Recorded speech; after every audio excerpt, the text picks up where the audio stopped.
Are you an aspiring architect or interior designer? If so, this video might be something you want to watch because today we'll be talking about 3 things we don't want to know about studying architecture.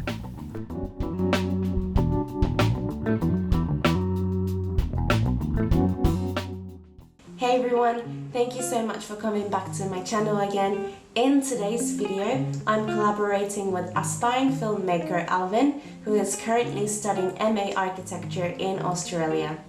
What's up everyone? It is so great to be collaborating with you, Mia. So me and Alvin got connected through social media, and we have been sharing our experiences and journey as a young architecture designers. Through our many conversations, we came to realize that alongside our shared passion and love for architecture and interior design, we also agreed that there is a lot of room for improvement within the current culture. So Alvin, let me start sharing my first point that I didn't want to know about studying architecture. The first point is There is a huge gap between university and industry. I feel like there's not a lot of job openings for junior positions, but still thousands and thousands of students are graduating from architectural and interior design schools each year, and there is something really wrong with this ratio. It became obvious that architecture and interior design industry is extremely competitive, and that's why it's going to be very difficult to get your first job. So internship and networks becomes extremely crucial. Also, architecture and interior design skills that we learn at university are so niche that you can't really apply to other kind of industry. I feel like there's not a lot of jobs for architects in interior design, and our degree is not that flexible either.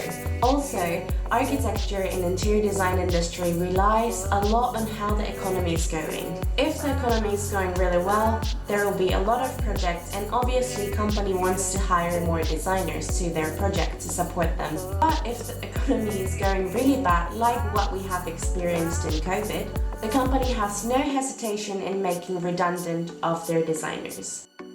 Tutors won't give you a job, so just work for yourself.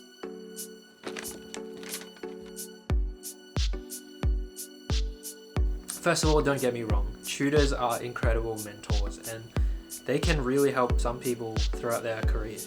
I've actually heard stories of tutors getting some of their past students jobs. But I think it's really important for students, including myself, to always remember that university is not about pleasing them.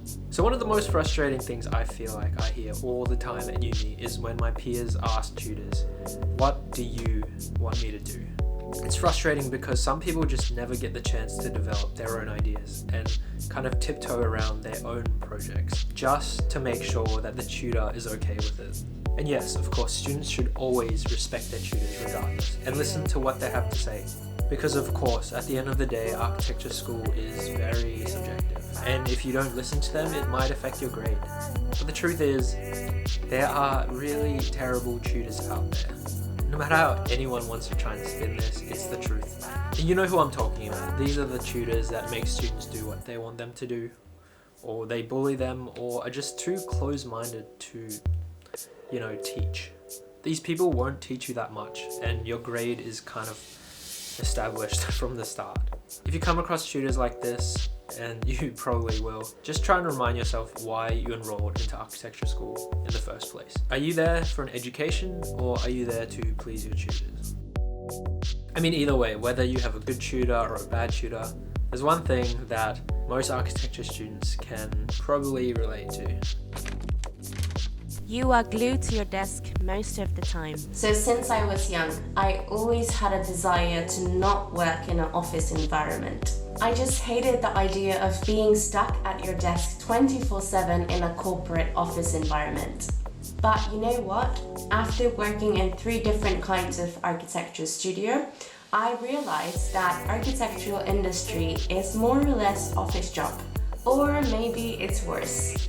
I thought spending long hours sitting on your desk will stop at university life, but it doesn't. The work you do as an architectural or interior designer requires a lot of computer graphics. So you will need to sit down in front of the computer the whole time as you did in university, and it's our nature to spend hours and hours to finish off these drawings.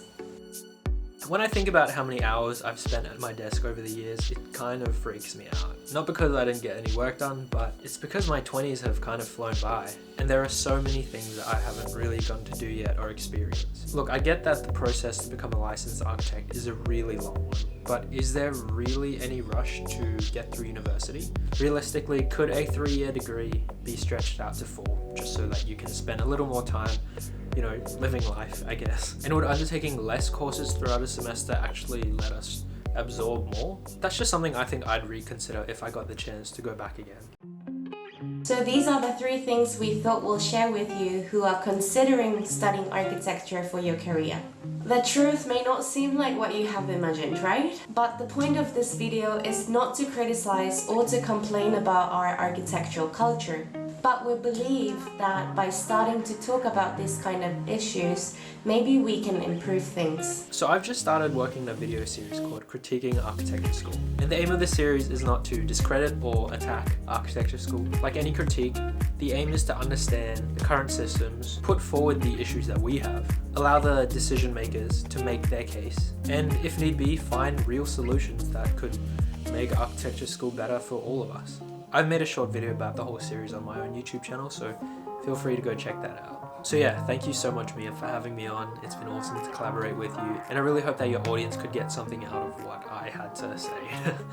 Thank you, Alvin, so much for coming onto my channel. I am so excited for your project because seriously, there needs to be a change.